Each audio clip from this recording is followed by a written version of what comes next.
So look at Anthony Ryder from South Lyon, Michigan, recently selected as the Lions 2020 Fan of the Year. He has a passion about sports broadcasting. With the 112th selection in the 2021 NFL Draft, the Detroit Lions select Amon-Ra St. Brown, wide receiver, USC. One pride, baby! Yeah!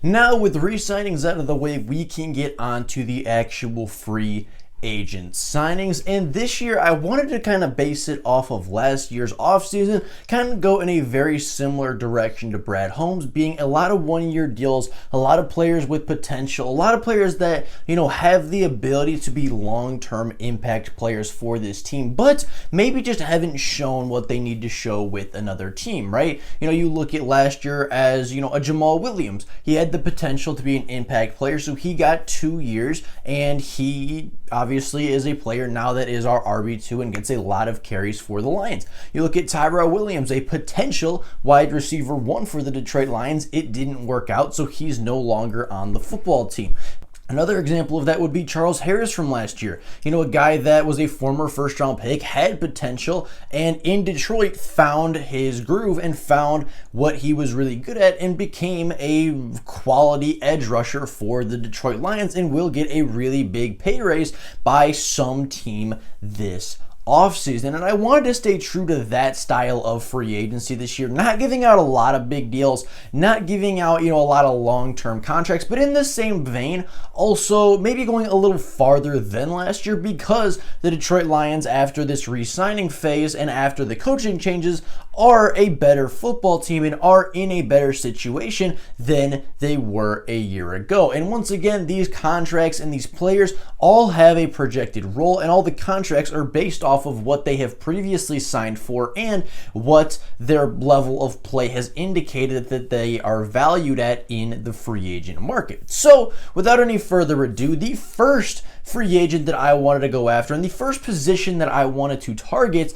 in free agency as the Detroit Lions general manager in this mock offseason was the quarterback position, because Jared Goff is a fine starting quarterback. Yes, he struggled early in the season. Yes, the coaching staff had to learn how to properly use Jared Goff, but by the end of the season, by about I'd say maybe the Chicago game, the second Chicago game on Thanksgiving, the Detroit Lions really figured out what Jared Goff did well, and they really figured out how to play to Jared Goff's strengths to help not only Jared Goff succeed, but also to help the Detroit Lions succeed. But just when Jared Goff was starting to get comfortable in this offense, and just when Jared Goff was starting to look like a quality starting quarterback again in the NFL, tragedy struck as he was both injured and was placed on the COVID reserve list and left the Detroit Lions to rely on Tim Boyle to be the signal caller under center. And as we can all see, Tim Boyle is not a very good quarterback. He's 0-3 as a quarterback. I believe has 5 touchdowns to 7 or 8 interceptions on the season. He's thrown more picks than he's thrown touchdowns. And overall, it just is not...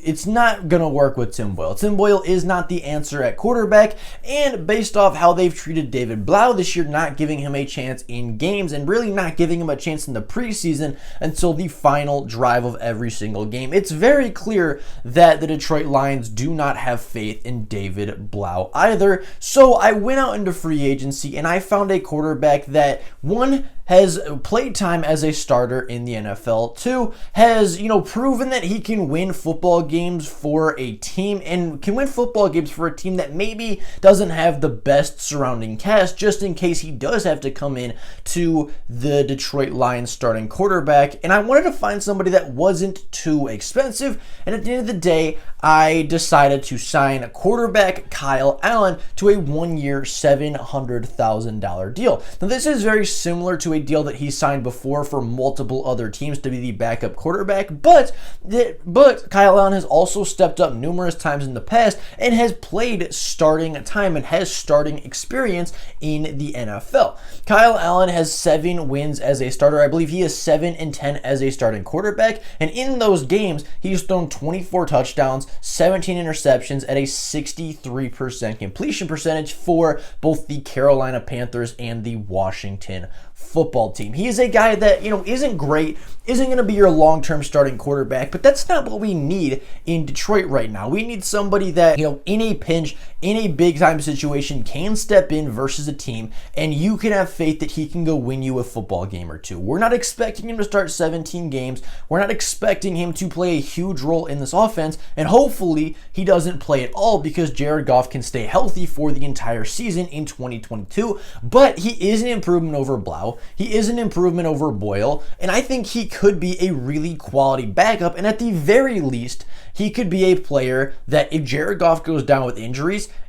Kyle Allen can step in for a game and maybe add his 8th win as a starting quarterback, or maybe lead the Detroit Lions to a victory in absence of Jared Goff. I think he's somebody that is cheap, is low risk, high reward, and somebody that just is a upgrade at the quarterback depth chart, which is something that I think the Lions really need to focus on this offseason. Now, the second free agent that I wanted to bring in is another guy kind of similar to last year that has upside, but maybe hasn't proven everything that he needs to get a long-term contract extension, and that would be tight end O.J. Howard from the Tampa Bay Buccaneers. Now, O.J. Howard was a highly regarded tight end coming out of the University of Alabama in the 2017 NFL Draft. He was taken early in the first round by the Tampa Bay Buccaneers and really had all the physical tools to succeed in the NFL. He's a big, athletic wide receiver that can get you a lot of receiving yards. He is not a bad blocker. He is good at everything, but in my opinion was heavily underutilized with the Tampa Bay Buccaneers and has never surpassed 500 receiving yards, and I don't believe has surpassed 6 receiving touchdowns in a single season. And for a tight end taken in the first round, you would expect a lot more production than back up quality play. But again, O.J. Howard would come into the Detroit Lions to be a backup tight end. He would be paired with T.J. Hockenson as a receiving threat and as a athletic receiving vertical threat tight end in the NFL. And him and T.J. Hockenson can form a really good tight end duo. T.J. Hockenson obviously is really good at everything. He's a good receiver, runs solid routes, has really good hands for a tight end, is hard to bring down after the catch. He's a great receiver. He's a great blocker. And O.J. Howard can add another big play element to the offense in an offense with Joe Brady that would bring together more big plays, that would scheme open tight ends and wide receivers to get those chunk plays. You look back at the LSU team that he coached in 2019, Thaddeus Moss, Randy Moss's son, was the starting tight end for that team, and he had, I think, 700 to 800 yards and a lot of touchdowns on the season. So I know Joe Brady can scheme open tight ends as well as wide receivers, and I think the duo between Hockenson and O.J. Howard would be really difficult for any NFL team to stop because O.J. Howard is a legitimate matchup nightmare, just size, speed-wise, and T.J. Hockenson, talent-wise, is one of the top 5, top 7 tight ends this year in the NFL. So, you pair those two guys together, there's not really going to be a linebacker safety duo that can really stop those two guys. Plus, not to mention, you still got to worry about DeAndre Swift. You still have to worry about, Josh Reynolds and Amon-Ra St. Brown, the offensive weapon. Not to mention one more big offensive free agent that we will get to in just a little bit. But that will be the final person that we talk about today. The next free agent that I wanted to sign is somebody that I was looking at a year ago, a guy that got a 1-year contract with the Cleveland Browns last offseason and was still just as productive as he was with the Indianapolis Colts. And that player, if you have not figured it out yet, is Anthony Walker. Anthony Walker is a player that has been a stat sheet monster over his career. He has over 400 tackles in the last 4 seasons, and I believe has 100 tackles in each of the last 4 seasons, with the exception of 2020, where he had 90 2. But every other season, pretty much as a starter, he has total over 100 tackles. He has multiple interceptions, multiple forced fumbles, multiple fumble recoveries. He is good in every aspect of the game. He is a do-it-all linebacker, and he is the most underrated linebacker in the NFL, in my opinion. And a lot of people, they had their thoughts about him, saying, okay, he's playing next to Darius Williams. He's playing behind that Chargers defensive line. You know, how good is he really? Is he just really reaping the benefits of everybody trying to avoid Leonard and Buckner and the rest of that Colts defense? So he went to Cleveland for a year, and yes, Cleveland is very good. They have Myles Garrett, they have Jadeveon Clowney, now they have Jeremiah Owusu-Koramoah, who I believe is the reason why Anthony Walker won't be re-signed by the Browns, is because Owusu-Koramoah is such a talented and gifted linebacker that he will kind of take over as that starting role. So I think that's the reason Anthony Walker leaves Cleveland, and I think he comes to Detroit, and I think the Lions try to get him to Detroit because he's just a stat sheet monster. He gets good tackles, he doesn't miss tackles, he forces turnovers through the air and on the ground, and he is just overall a do-it-all linebacker that can help the Detroit Lions in every aspect of the game. He can also be a leader in the middle, and I project him to be a linebacker too in this scheme. I think him and Anzalone will come together and will be the starting 2 inside linebackers, with obviously Romeo Okwara and the other edge rusher that I will get to in just a moment, or that I will get to in a little bit. But I think those 2 inside linebackers are, you know, big enough, they're athletic enough, they have really good instincts as a pair, and I think both of them could help elevate this team. We saw how good, or how much better I should say, the Lions defense is when Alex Anzalone is on the field, and I think Anthony Walker can kind of complete this linebacking core. And I think a linebacking core of Alex Anzalone, Anthony Walker, Jalen Reeves-Maybin, and Derek Barnes is a really strong foundation, and is a really strong and relatively young linebacking core that obviously still has a lot of talent, still has a very high ceiling, I think, as a groom and as a linebacker core, but is also young enough where you can go into the future with them, and 4-5 years down the line still see benefits from those guys in your locker room. So if they're going to target anybody this offseason as a linebacker, I want it to be Anthony Walker. There are a couple other guys that I think could be targeted at the linebacker position, but Anthony Walker is by far my favorite, and I think just based off his production over the last 4 years, I feel comfortable giving him a 2-year deal for $6 million.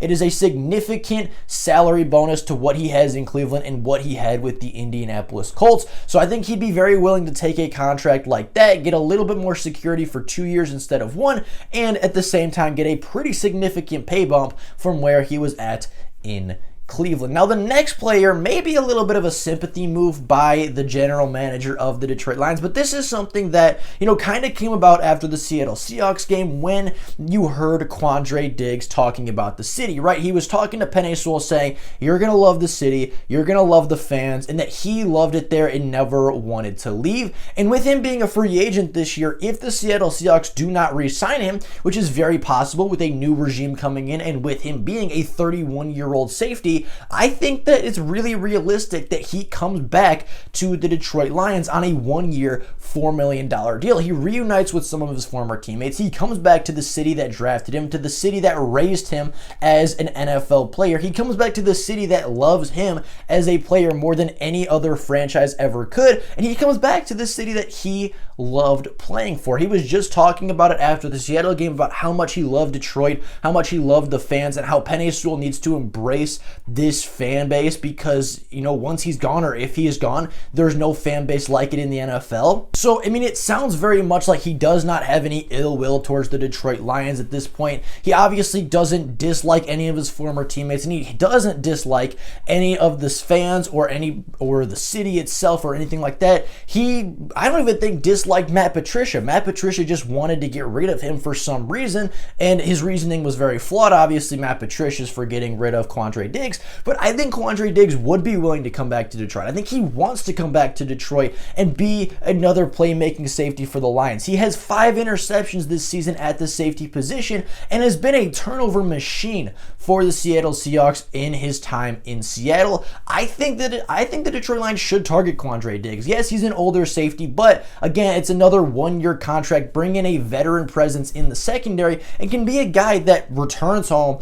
It's a really good story. He loves Detroit. Detroit. It's a playmaking safety in the secondary that forces turnovers. He's a leader and a veteran in the locker room. That was one of Quandre's biggest things in Detroit, was that he was one of the best locker room presences in the entire franchise. So, I mean, you bring in a locker room presence, you bring in a playmaker on the field, you bring in somebody that loves the city and wants to play there, and you bring him back with this new regime under Brad Holmes and Dan Campbell. And I think Quandre Diggs would be more than willing to come back to the Motor City and finish his career where it began, wearing 28 for the Detroit Lions. Now, the last free agent that I wanted to pick up again today is another safety, but he's kind of a safety linebacker hybrid. He did both in college and actually played a lot of different roles in Michigan for his college career. And I think he's a guy that Aaron Glenn would be really interested in utilizing this year for the Detroit Lions, and that is safety slash linebacker Jabrill Peppers.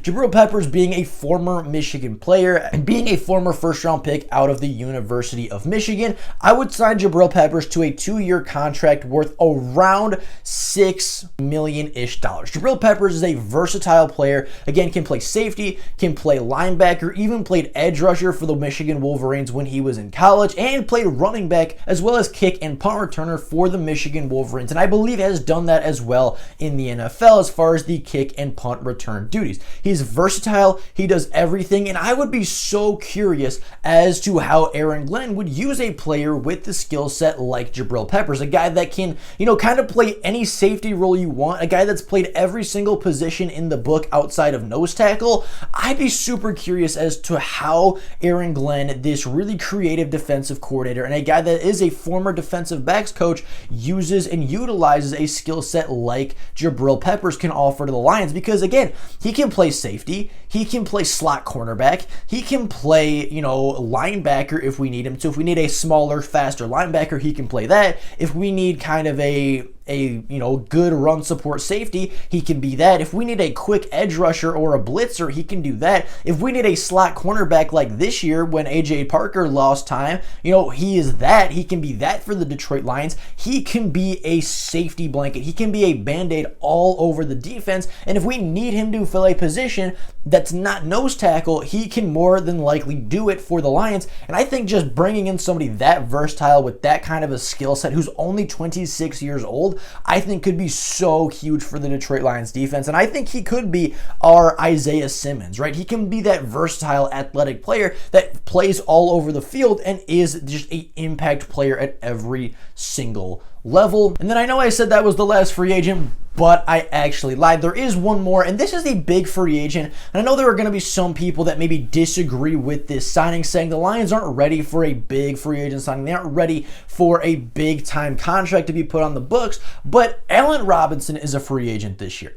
I don't believe the Chicago Bears are going to franchise tag him for a second or a third year in a row. They haven't utilized him properly ever since Justin Fields, really ever since Matt Nagy's second season. They haven't utilized Allen Robinson correctly. Allen Robinson is only 28 years old, and Allen Robinson at his best and when he's healthy is a top 15 wide receiver in the NFL. He is severely underrated. He is severely limited in Matt Nagy's offense, and he has never truly played with a top 20 quarterback in the NFL, right? His quarterbacks so far have been Blake Bortles, Mitch Trubisky, Nick Foles, and now Justin Fields. Justin Fields is probably the most talented quarterback he's ever played with, but Justin Fields is still a rookie, still has a lot to learn about the NFL, and because he's a rookie and inexperienced, Matt Nagy has severely limited the offense and has made it more of a run-heavy, run-first system that doesn't utilize Allen Robinson very well at all.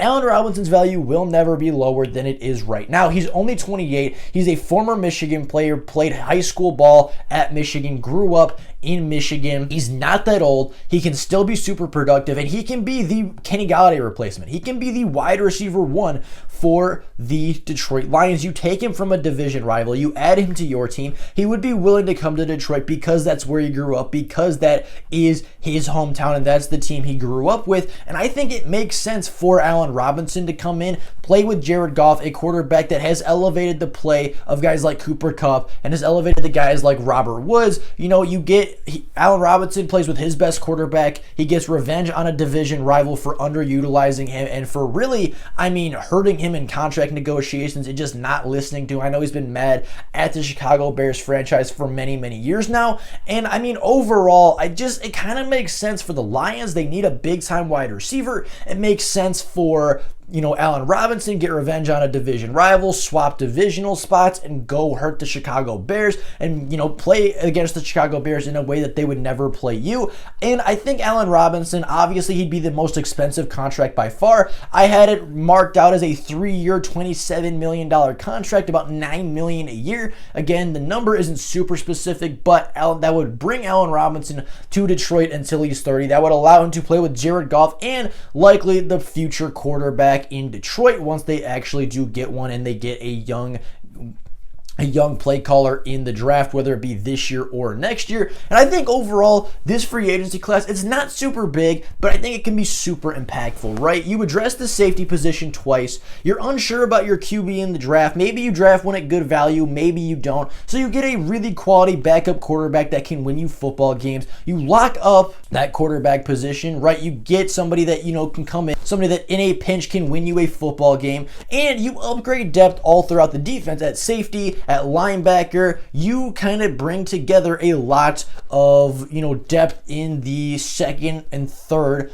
parts of the defense, the linebacker core and the secondary, and you kind of fill out those two spots after addressing the defensive line heavily in this year's previous draft with the mindset that you're going to address the defensive line yet again in this upcoming draft. I think everybody in this free agency class would have a role and is expected to be either a starter or play significant time, again, with the exception of Kyle Allen. And I think that this free agent class could be one of the more impactful free agent classes that Brad Holmes would bring in. I think this is the year that the Lions can afford to kind of go big in free agency, right? Obviously, there's only 2 years, or this is only the second year of the rebuild. They're coming off a 2 to 3 win season, but at the same time, after this free agency class and after the draft that they've put together, the draft that we're going to go over in just a minute, I truly think that this roster, with the additions of Allen Robinson, Jabrill Peppers, Quandre Diggs, Anthony Walker, and OJ Howard, can compete for a playoff spot if